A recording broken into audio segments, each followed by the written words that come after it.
Hi, so my name is Aishwarya Murthy. Um, so the poem so I came across this poem and I really liked it because, so in my time here, I've been trying to know my place as an Asian woman in this country, in the time of Black Lives Matter and in the time of racial tension where, um, we're sort of in the middle, and I wanted to know the way I can, contribute to the social discussion as an Asian woman, and you know, in in this time where it's the discussion on racial tension is sort of binary, and I wanted to know how, as an Asian woman, I can support Black Lives Matter and be an ally. And I came across this poem by Dark Matter, one of the members of Dark Matter, called Alok Vaid Menon, and it talks about the privilege that certain South Asian Asian Americans can have. Um, it is a very strong poem. I hope that no one is offended by this. I hope that everyone takes away the real message of it. Um, but yeah, when I first heard him say it, I really had to take a step back and be like, whoa, this is, this privilege is real. Um, okay, so this poem is, once again, this is definitely not subtle. It is a very strong poem. It's a spoken word poem. It's called Bring in Brown to Keep Black Down. Um, There's a photo of me at maybe 8 or 9, back home on the fridge. I'm wearing a plaid tie, matching cardigan, and a pair of dimples. This is the kind of photo my family has selected for commemoration because it reminds adults of words like innocence. This is the type of photo you can mail across the ocean, say, "Look how happy we are here. We made it." This photo was taken during my elementary school's Living History Museum, which was this really weird and awkward event where they made all the little kids pretend to be some famous dead person. We stood still until parents came by and pressed our button, then we magically came to life and narrated our stories. I chose Martin Luther King, so when the white people pressed my button, I said something like, "Long ago, this country used to be racist, but then I came along and made it better." And they all clapped for me, so did my family, and they took this photo and put it on the fridge because they were proud of me and told me I did a good job, so I believed them. So when Beatrice got suspended in 2nd grade for bringing a knife to cut her pear, the same day my teacher told me I might be a genius, so after 9/11, when I found myself equally brown and ashamed, the same day my Hindu temple made a shirt that said, "Proud to be an American." So when I became the darkest face in all of my advanced classes, the same day there was a shooting at the school next door.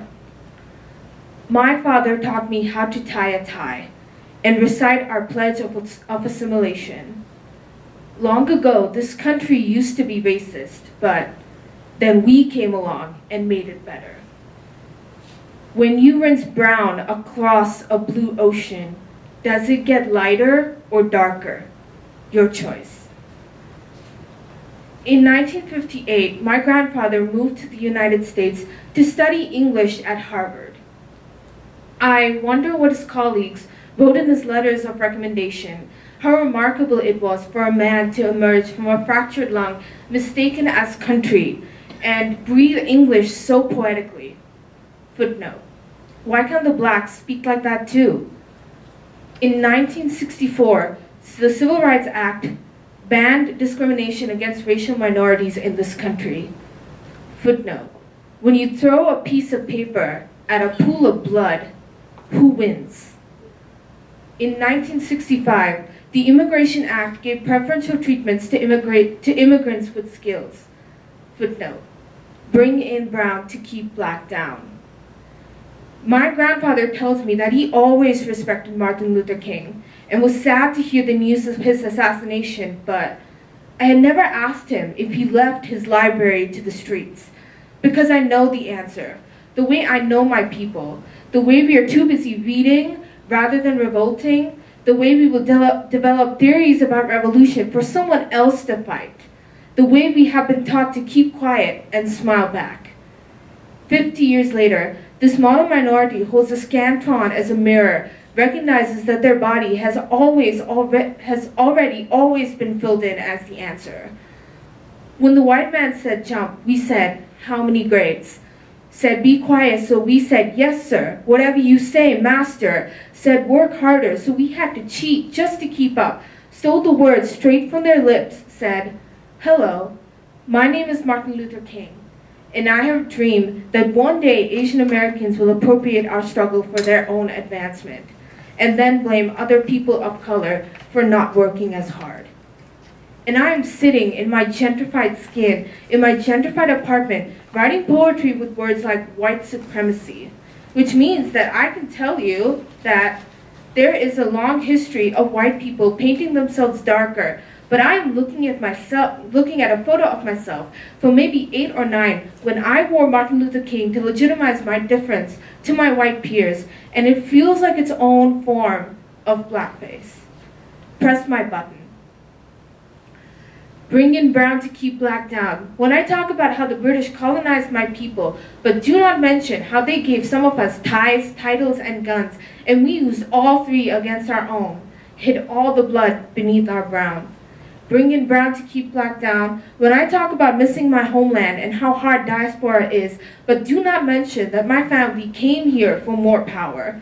Do not mention the countless bodies we stepped on just to get closer to kneel for a white man. Dig or decree, is there a difference? Carry both on your tongue.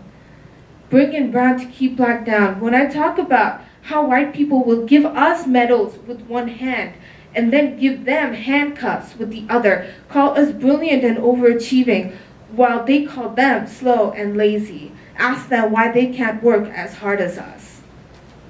Bring in brown to keep black down. When I write Facebook statuses about how the prison industrial complex targets all people of color, when 1 block away, a man with a skin tone 3 bullets darker gets arrested by a night 2 shades lighter.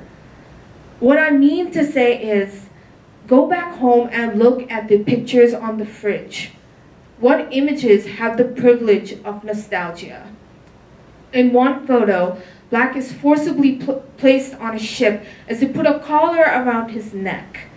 In the other, Brown books the next ship out as they put a tie around his. Long ago, this country used to be racist, but the white people brought us here to make it seem better, and we have done little to make them think otherwise since.